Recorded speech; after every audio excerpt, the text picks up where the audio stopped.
Como los dibujos animados. Se va haciendo más grande.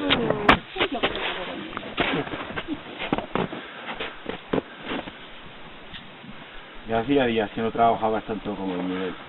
Hoy te lo estás ganando. Hoy te estás ganando. Hoy los macarrones... Te lo estás ganando bien ganado. No sabes como nunca. ¿Tú conoces a alguien que coma...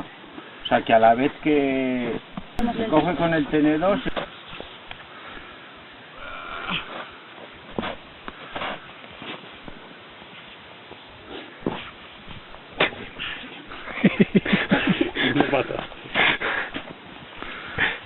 Ahora excavas por dentro hasta que salgas por el otro lado. Sí, la manguera está aquí. Sí, mírala. Pues nada, vamos por aquí. Se ve, se ve. Sí, sí. Pero parece más estrecho, ¿no? Es un poco más estrecho. Vale, ya está dentro.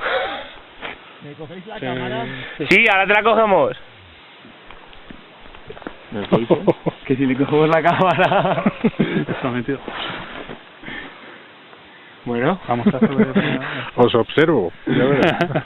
Bueno, vamos a ver entonces, ahora, pero ahí... Pues ahora... Sacamos los monos. Pero por aquí entramos, ¿vosotros creéis que vamos a entrar por aquí? La oveja. La entrada es plana, ya te lo digo. Como Te plana. tumbas y entras sí. plano. Estás tumbado de espaldas, ¿no? Como entrado adentro. Esto pierde un poquillo.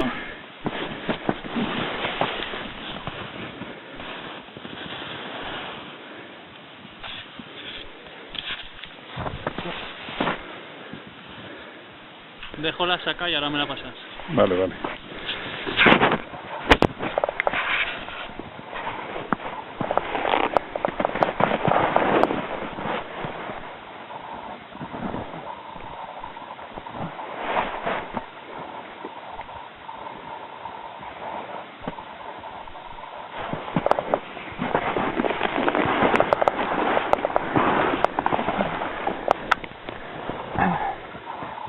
¿Cuál es? Es que no sé hacia qué lado. Recto va. ¿Recto? Sí, sí.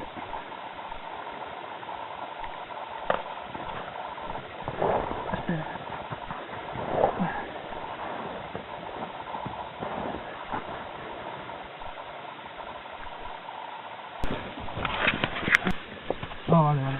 ¿Lo has visto ya? Sí. Paso el pétate. Vale, pues ahora...